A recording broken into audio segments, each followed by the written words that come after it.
नमस्कार दोस्तों, स्वागत है आपका जैन इन्वेस्टर्स यूट्यूब चैनल में। आज हम एक ऐसी कंपनी का स्टॉक देखने वाले हैं जो जेनरिक मॉलिक्यूल्स की पहचान, उनके डोजियर तैयार करने और रजिस्ट्रेशन करवाने जैसे मुश्किल और यूनिक बिजनेस में काम करती है और इसमें काम करने वाली ये एक लीडिंग कंपनी है दोस्तों। तो आज हम देखेंगे शारदा क्रॉपकेम लिमिटेड के बारे में। इस स्टॉक ने बीते एक साल में अपने शेयर होल्डर्स के पैसों को 2 गुना से भी ज्यादा कर दिया है दोस्तों। ये स्टॉक 125% के रिटर्न के साथ मल्टीबैगर स्टॉक के रूप में सामने आया है। पिछले 6 महीने की बात कर ले तो इस शेयर ने लगभग 86% का रिटर्न दिया है और पिछले 3 महीनों में 76% का रिटर्न दिया है दोस्तों।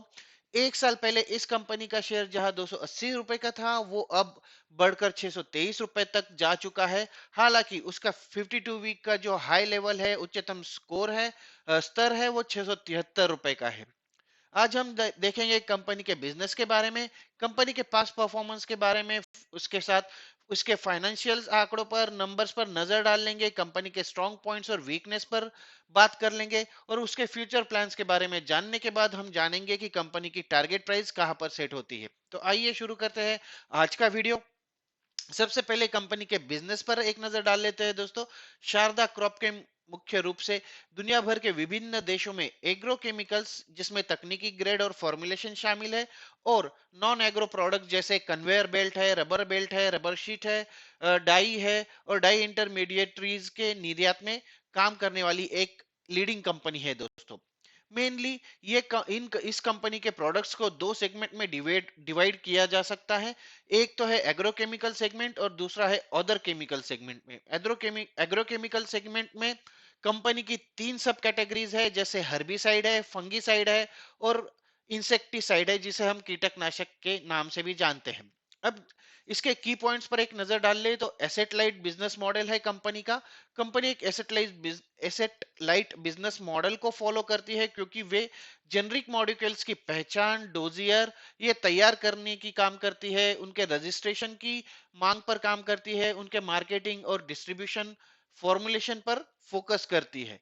कंपनी आर्टिफिशियल इंटेलिजेंस और फॉर्मुलेशन के निर्माण को आउटसोर्स करती है और इसके परिणाम स्वरूप इसकी वजह से विभिन्न भौगोलिक क्षेत्रों में कॉस्ट कॉम्पिटिटिवनेस आई है कंपनी के। अगर इसके नॉन एग्रो या गैर कृषि व्यवसाय की बात कर ले, एससीएल ऑर्डर आधारित खरीद में भी शामिल है और विभिन्न प्रकार के कन्वेयर बेल्ट और डाई इंटरमीडिएट की आपूर्ति करता है, उनको प्रोड्यूस करता है और सप्लाई करता है, जिनका उपयोग इस्पात संयंत्रों जैसे स्टील प्लांट्स में, सीमेंट मैन्युफैक्चरिंग फैसिलिटीज में और अन्य कई बिजनेसेस में किया जाता है। कंपनी चीन में अपने मैन्युफैक्चरिंग जो पार्टनर्स है, उनसे अपने प्रोडक्ट्स रेंज की सप्लाई करती है। अब जल्दी से नजर डाल लेते हैं कंपनी के फाइनेंशियल आंकड़ों पर। लेकिन दोस्तों, अगर आपने अभी तक आगे बढ़ने से पहले अगर आपने मेरा चैनल अभी तक सब्सक्राइब नहीं किया है तो इसे सब्सक्राइब जरूर कर लीजिए। और अगर अभी तक आपने मेरे वीडियोज को लाइक नहीं किया है और अगर आपको पसंद आ रहे हैं तो इन्हें लाइक भी जरूर कर दीजिए दोस्तों। साथ ही सब्सक्राइब करते हुए बेल आइकॉन पर प्रेस कर दीजिए और ऑल को ऑप्शन सेलेक्ट कर लीजिए ताकि मेरे वीडियोज के नोटिफिकेशन आपको मिलते रहे और साथ ही आपसे कोई इंपॉर्टेंट इंफॉर्मेशन ना मिस हो जाए और मैं ऐसे ही नई नई जानकारी आपके तक पहुंचाता रहूं। तो चलिए मुड़ते हैं वीडियो की ओर और जानते हैं कंपनी के फाइनेंशियल नंबर्स के बारे में। अगर कंपनी का मार्केट कैपिटलाइजेशन देख ले दोस्तों तो 5,619 करोड़ की कंपनी का कैपिटलाइजेशन है। इसकी करंट प्राइस 623 है। 52 वीक हाई ₹673 है और 52 वीक लो जो है ₹274 है। स्टॉक का पी रेशियो जो है वो 18.4 का है। ये कंपनी डिविडेंड भी प्रोवाइड करती है और इसका डिविडेंड यील्ड 0.80% का है। आरओसी अगर देख ले तो 23.2% का है दोस्तों। अब कंपनी के कंपाउंडेड सेल्स ग्रोथ पर के आंकड़ों पर नजर डाल लेते हैं तो 10 साल के लिए 18%, 5 साल के लिए 14%, 3 साल के लिए 12% और पिछले एक साल में इसका सेल्स ग्रोथ रहा है दोस्तों 48%, 48%।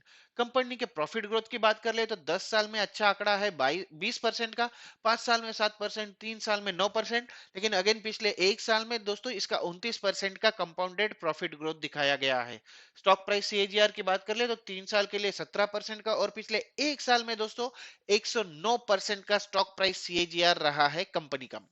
आरओई की बात कर ले तो एक कंसिस्टेंट परफॉर्मर है दोस्तों, 10 साल के लिए 19% का आरओई, 5 साल के लिए 17%, 3 साल के लिए 16% और पिछले 1 साल के लिए भी 17% का इसका रिटर्न ऑन इक्विटी रहा है। अगर इसके प्रॉफिट की, नेट सेल्स की बात कर ले तो दिसंबर 2020 के क्वार्टर में जहां इसका नेट सेल्स 494 करोड़ रुपए था, वही इसका प्रॉफिट 48 करोड़ रुपए था। सितंबर 2021 में इसका नेट सेल्स तो बढ़ गया था 643 करोड़, लेकिन प्रॉफिट कम हो गया था 32 करोड़। जो दिसंबर 2021 में नेट सेल्स 880 करोड़ के साथ इसका प्रॉफिट भी 102 करोड़ रुपए हो गया है। तो 48 करोड़ से 102 करोड़ रुपए ईयर ऑन ईयर बेसिस पे हो गया है, तो ये 2 गुना से भी ज्यादा हो चुका है पिछले 1 साल में दोस्तों। तो ये थे कंपनी के फाइनेंशियल्स के आंकड़े। अब कंपनी के रिवेन्यू ब्रेकअप पर एक नजर डाल लेते हैं दोस्तों। अगर सेगमेंट वाइज रिवेन्यू ब्रेकअप की बात कर ले तो एग्रोकेमिकल सेगमेंट जो है वो कुल रिवेन्यू में 80% से भी ज्यादा का योगदान करता है, और बाकी का जो रिवेन्यू आता है वो केमिकल सेगमेंट से या अदर केमिकल वाले सेगमेंट से आता है। अब एग्रोकेमिकल के अंदर भी कंपनी के 3 सब सब कैटेगरीज है, उनके उनका रिवेन्यू अगर देखें तो हर्बिसाइड 50% का रिवेन्यू जनरेट करता है, फंगीसाइड 27% का, और इंसेक्टिसाइड या कीटकनाशक सेगमेंट जो है, सब कैटेगरी जो है वो 23% का रेवेन्यू जनरेट करती है। अगर जियोग्राफिकल कंट्रीब्यूशन की बात कर ले रिवेन्यू में, तो नाफ्ता जोन काफी लोगों को पता नहीं रहता है दोस्तों, तो उसके लिए बता दूं कि नाफ्ता जोन 3 देशों का मिलकर बनता है, जो मेक्सिको, कनाडा और यूनाइटेड स्टेट्स मिलकर बनता है। तो नाफ्ता जोन का जो रिवेन्यू है कंपनी के, इसमें वो 45% के आसपास है। उसके बाद यूरोप से कंपनी का 32% का रिवेन्यू आता है, लैटिन अमेरिका से 7%, और बाकी जो रिवेन्यू आता है वो दुनिया के बाकी हिस्सों से आता है दोस्तों। अब कंपनी के स्ट्रॉन्ग पॉइंट्स पर, की पॉइंट्स पर और टारगेट प्राइस पर नजर डाल लेते हैं दोस्तों। सबसे पहले स्ट्रॉन्ग पॉइंट्स की बात कर ले तो कंपनी लगभग कर्जा मुक्त है, इस पर कोई कर्जा नहीं है दोस्तों। कंपनी का जो डिविडेंड पे आउट है वो बहुत ही हेल्दी है, और कंपनी 20.69 लगभग 21% का हेल्दी डिविडेंड पे आउट देती रही है। कंपनी के पिछले 10 वर्षों की अगर औसत सेल्स ग्रोथ की बात कर ले, एवरेज सेल्स ग्रोथ की बात कर ले, तो 17.05% की रही है, जो कि एक बहुत ही अच्छा आंकड़ा है दोस्तों। साथ ही कंपनी के बिजनेस के हिसाब से कंपनी की कुछ रिस्क भी है, कुछ निगेटिव पॉइंट्स भी है। जैसे कि सबसे बड़ा रिस्क है दोस्तों पेटेंट रिस्क।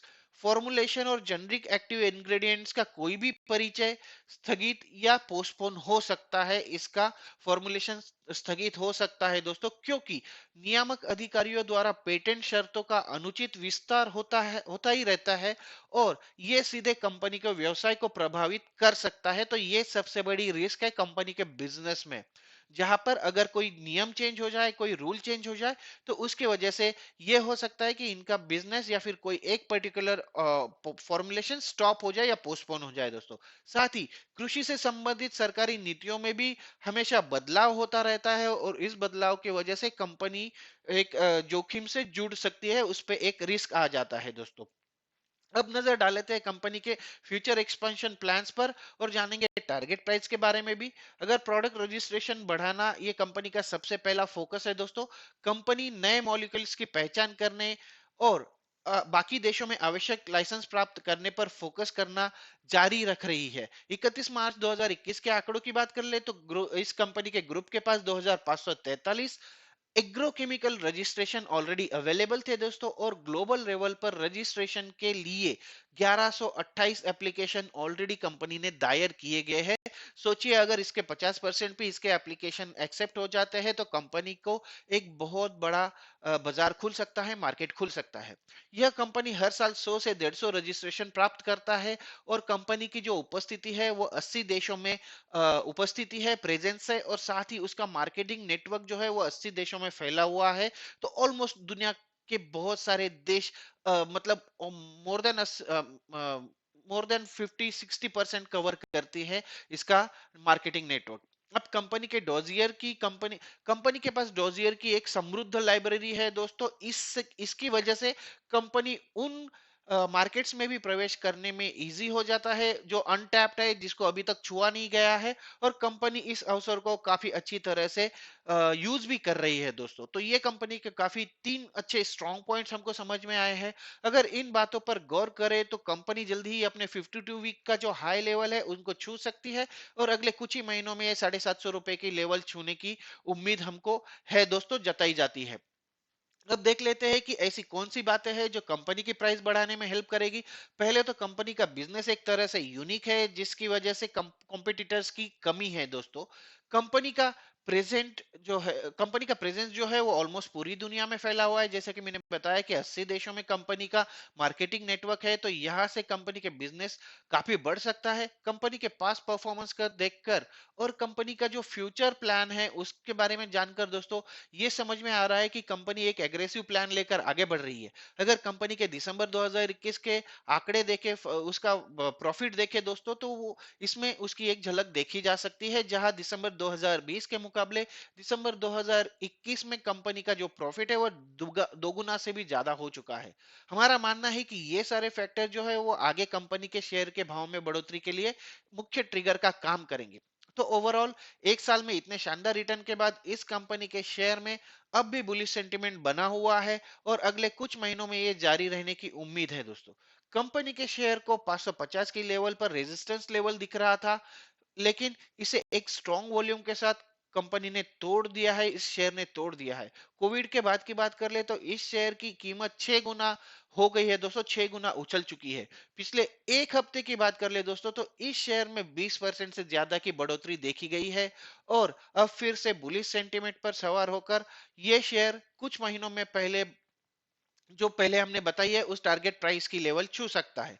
अगर आपके मन में इस स्टॉक को लेकर कोई भी सवाल है तो आप कमेंट बॉक्स में बताइए, मैं जरूर आपके सवालों के जवाब देने की कोशिश करूंगा दोस्तों। आशा करता हूं मेरा ये वीडियो आपको पसंद आएगा, आपके काम आएगा, आपकी आगे की स्ट्रेटेजी डिसाइड करने के लिए। तो आज के वीडियो में बस इतना ही। मिलते हैं अगले वीडियो में एक नई जानकारी के साथ, एक नए शेयर के साथ। तब तक के लिए नमस्कार दोस्तों।